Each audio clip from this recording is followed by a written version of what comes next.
Hello, everyone, and welcome. It is Wednesday. It is Rock ID night here at the Knowledge Bolide Hangout. Uh, we have, I think, 5 different samples we're going to go through. 2 of them are going to be for members only, and we're just going to jump right into it. Now, remember, these are people who have submitted their rock videos to us, but before that, they went to Patreon and signed up as a Rock Hound supporter for $25 a month, and you can do this as well. Let's jump in. Sue, you're gonna tell us a little bit about these submissions. This first one's from Billy. Mm. Oh, Billy. I knew you were going to do that. All right, this we're going to just keep it vague. He found it in the Arizona desert. He this thing the rock weighs 331 grams after cutting. I did ask Billy how much did it weigh before, and he thought I didn't even think to cut it. Do you think I lost a few grams? And I'm like, yeah, you should definitely measure in advance. So he's going to do that from now on. I will say this is our longest video of the night, and this is the rock that Topher thought was the prettiest. And I'm not sure if Billy has experience in cutting and polishing, but he did a beautiful job on it. Yeah. And so it's a really pretty rock. I'll let you guys decide if it's a meteorite or not, but it's very pretty. And then as far as what he was reporting, um, sometimes when we see things like, reminds him of a lunar, he didn't make any fantastic claims. And, when he even said it on the video, he's like, I know. He thinks it might be a meteorite. He's not sure. It looks like a lunar to him, but he's aware of that, that it's a fantastic claim. So yeah. And also the vesicles. There aren't vesicles. I didn't think there were, but he thought anyone that might mistake the black spots for vesicles, he just wanted to make it really clear that there's no holes in it. And thank you, Sue. And this is an absolutely beautiful. I don't say this about terrestrial stuff very often, but this is pretty, guys. Now, when you first look at this, I'm coming at you from Billy's point of view, the rock counter. I see a lot of. If you told me that this was a fresh Martian classification, you might have my attention. I'll just put it that way. So that's one picture. Look at this. We got a really cool inclusion on this one. Does that look like a CM inclusion, Pat? I don't know. I don't know. And here's the outside of the rock. All right, let's get into it.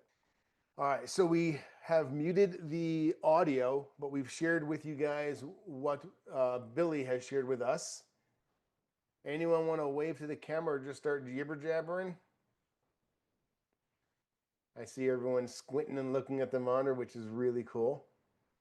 There's definitely some big crystals in there, Which is good or bad? which is oftentimes not good. It kind of appears igneous. Yeah, and say volcanic. I actually thought this was one of the better looking samples we've received, and it's actually well lit in focus. It's not moving around too quickly. So, Billy, I think you did a great job on this. He did a really Now, nice job if of you polishing it too, if you lapping and look at polishing. this, sorry, Pat, look at this corner right here. Again, I'm fighting for the rock Mhm. count point of view now. Okay, let's look Yep. at this patch right here and look at my fusion crust. Mhm. Mhm. Yeah, it's certainly got a black coating there, but it's very conformal. It follows all of the Yeah, low spots. exactly. It folds into the rock. Yeah. Last week we were talking about fusion crust in great detail. This one is super cool. Look at that. Who wants to comment on that? So it does look like there's some caliche or lime deposit on the right. The black spot on the left, not seeing any chondrules, and it looks fairly hard. So I think it's probably unlikely to be carbonaceous. Um, I think it's important too to note that although many meteorites have caliche is a terrestrial deposit. So also many Earth stones have caliche. It's not necessarily exclusive to meteorites. Absolutely. Yep. Billy mentions that he believes he sees some contraction cracks in there, and I think that this would probably be the sample to maybe address what we do see as cracks in this meteorite.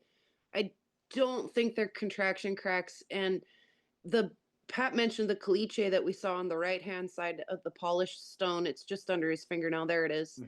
That is, I believe, a vesicle that has been filled with caliche. This you saying was a void, this A area void here? of some sort, correct. And then we see the crack that starts very middle of the stone and runs straight up through the back black inclusion. Yep. Again, I don't think that's a contraction crack. That looks more like earth weathering, sort of cracks to me. There's another crack that's about mid stone a little farther up. Yeah, that one as well. So I do want to address that we are listening, fusion crust, contraction cracks, those kinds of things. They look more terrestrial to me than not. The shape of the inclusions and distribution of the inclusions. I'm not a lunar specialist, but it just doesn't quite look right to me. Yeah, I know you're not a specialist. I'm not. Thanks, No, Topher. but no, I'm glad you mentioned the shape of the class, because I want someone to come. I'm inviting people to come, and we have some hands up. Of if someone wanted to comment on this, they can. If not, while your hands up is fine. Yeah. If you look at these are very rectangular and angular. Yeah. Then you have some that are rounded. So that's one thing I've noticed as well. But I've also noticed when I first saw this sample, I saw what I thought was a ring around the outside, like a weathering ring. So those are the things that I noticed. I'm going to turn it over to Boris to see what he has to say. I think Dave was ahead of me. Yeah, but you're more beautiful. Oh, that's sweet. Thanks. Hey, Dave was Sorry, wearing Dave. a tie today. Yeah. Just a couple of observations. It's interesting, first of all, that it came from Arizona. And man, and you're right. It looks a bit sort of Marsy, I suppose, or lunary. You have this tendency to see these light-colored rocks, a lot of complex, internal textures, and sort of be guided towards that approach. But these things can also happen terrestrially. Arizona, especially the northern parts, southern parts, there's a lot of volcanism. I think, Art, you already mentioned that it looks, or somebody mentioned that it could be volcanic. Yeah, that's what it looks like to me. The lighter color, if this was darker, we would call this a basalt. Yeah. Inside I see clasts of different textures, of different sizes. Some appear to be cracked, but they're definitely clasts. There are a few things that look kind of crystally. That's maybe in a fine-grained matrix, could be smaller crystals. To me, this looks like an andesite, which is essentially a lighter color type of, or similar rock to a basalt. They're both magmatic, they're both extrusive volcanic rocks, probably extremely abundant in Arizona. And the darker little crystals in there could be, any number of things, but I believe andesites often have little hornblende crystals in there, which could be some of the finer crystals that you see in his exceptional polishing job. So my gut feel of this is probably an andesite or something akin to that. Fantastic summary, and I appreciate the education as well. That's that's why I went to you first, because I needed my education. Dave, what do you have to add, if anything? Yes, that was really, really good. I'm glad you went to him first. Yeah, go follow that, buddy. Yeah. I just like to go back to what Allison usually does. Okay, if it's a meteorite, it's one of three types. Definitely not iron. There's no chondrules in there, even though there's a few round things in there that may be considered a chondrule, or the dark inclusion. Some may consider that a carbonaceous inclusion. But if it's going to be anything, it would be an achondrite. The black on the outside is not really fusion crust, because I see some areas on the rock that are kind of have sharp edges, and it follows that. Fusion crust would smooth that out completely. Thank you very much. I appreciate that.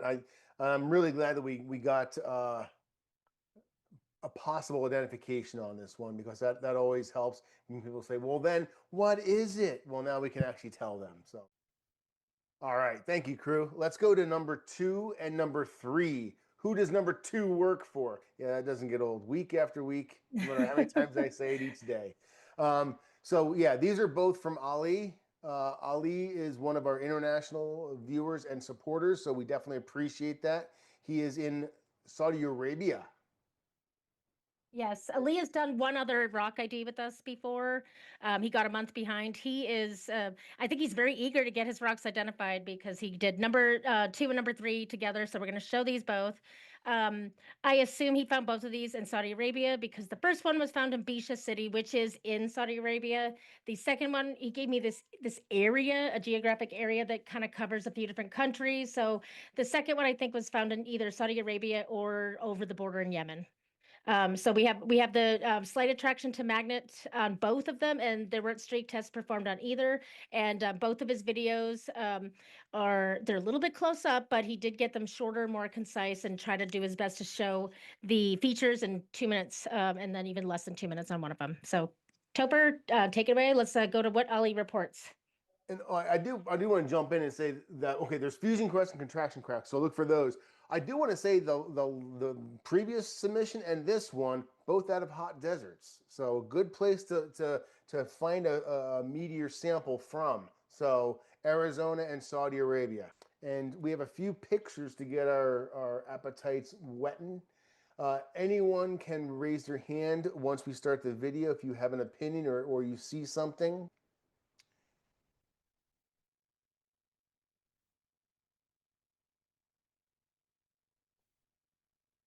I'm wondering if this is the fusion crust that we are being told to look for. Oh, that's interesting.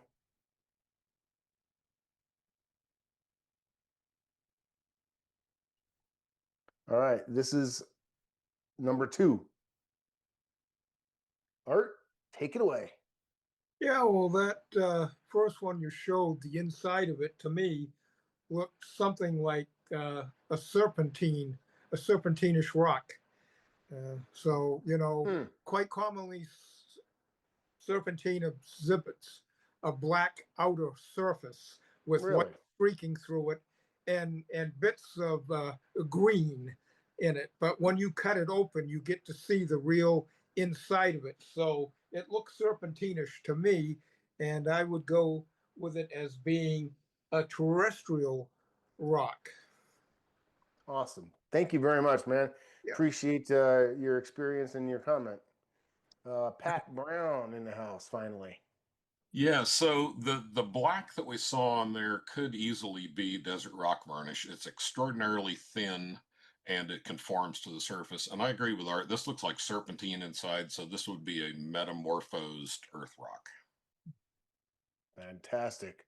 We're slam dunking them today, guys. Allison, what do you have for us? Yeah, I don't see any fusion crust on this. In fact, the outside of it also has a green hue to it, which I don't see often in meteorites. Some super rare chondrites have that like just green outside, but it's more crystally than this is. I don't see any regmaglyphs or anything on the external features that scream meteorite to me either. And this being such a large specimen, you would think to see some smooth, rounded surfaces and some regmaglyphs, and instead it's kind of angular and blocky. Yeah. And he mentions contraction cracks in the get-go, but again, the cracks in there follow suit with what the boys said for this being a serpentinite of some kind. Really appreciate it, Allison. Thank you very much. I agree with everything I'm hearing. Ben, do you have a little feedback for us? To me, the darkest part of it, that's black on the exterior, doesn't look like fusion crust. It looks like a manganese coating. Very interesting. A terrestrial coating on a terrestrial rock. Yes. Thank you. And batting cleanup is Boris. Yeah, terrestrial. Agree with what everyone has said more or less. I would say if you look inside, not only, is the green a bit of a giveaway, but there's definitely layering inside this rock. And metamorphic Yeah. rocks, if it's a low level of metamorphism, something like a schist or something along those lines, preserves the layering, and you see an alignment of dark platy minerals very clearly in some of those layers, like the micas and things like that. So I think that's exactly what you're seeing there. Fantastic observation. Thank you. These lines, these layering lines, is what you're highlighting to us, and you're coming at it from a Earth geology point of view. I'm looking at it because I'm not a geologist. I'm looking at it from a meteoritic point of view, and I don't recall seeing this in many meteorites, if any meteorites. And it does look really glassy to me as well. I don't see any metal. I don't see any chondrules. So I'm not really seeing anything meteoritic. So I'm going to bow to the understanding of the team and say that we have identified this. So, That is Topher, one other thing quickly that you just touched on. So we don't talk about this a lot in meteoritics, but the appearance or the shine of it, right? You just called it glassy, but I would refer to this as waxy. And okay. if you look at like some serpentines have that waxy appearance. When you talk about vitreous and you talk about the glass like, that's the Eucrite super or Martian superfusion crust. That's that super, it almost looks wet. So that appearance we don't talk about that much in meteorites, but definitely applies and can give you some clues to the type of stone you're looking at. Chris, thank you for interrupting me. I appreciate it. Are you talking about only external or internal as well? I'm talking about both, but even the Okay. polished surface. So there are certain stones like serpentine that they often make carvings of. And when they polish those, they don't look wet. They look waxy. Okay. If you take a piece of glass or a piece of quartz, something that has a very vitreous luster, like you could polish that and it just looks wet like glass, like wet glass. Fantastic. I totally appreciate that, man. Good information. All right. Let us move on to number 3. This is number 2 from Ali. This is from the El Hadep area. I wanted to say that so I could say it incorrectly. That way Sue never mispronounces anything. He has pretty much the same observations at this rock as he did with the first rock, and fusion crust. And we have 6 different photos to look at. So it looks like he shows us what I think is the internal matrix on some of the photos, but it's fusion crust contraction cracks. And this is a pretty short video. It's less than a minute. The same with the first one, a slight attraction magnet, but not too much there. And then no streak test or anything like that. But let's take a look at the video. Thank you, babes. If I look at these pictures, again, I don't have scale yet because we haven't seen the item, but it's super hard to tell what we're looking at based on we don't know what scale it is. These do look like I have seen meteorites that when you zoom in, they do look very similar to this. I'm thinking NWA 725, NWA 2400. When I look at this one, it looks like a Eurolite, a little bit. Again, I'm coming from the rock count point of view.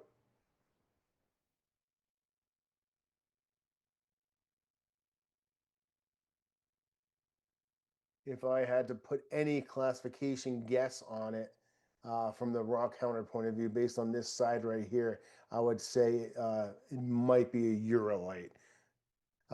Allison, we're going to get into the video. Feel free to tell us what you think. Sure, just from the pictures alone, the pink and green and black matrix that I see, it indicates to me that this is probably a granitic rock of some kind. The magnetic attraction, we need to think about why is it slightly magnetically attracted. I don't see any metal blebs in here, which we would hope to see causing that metal magnetic attraction. So that would lead me to believe that some of the black little bits that we're seeing in there are what's causing the attraction.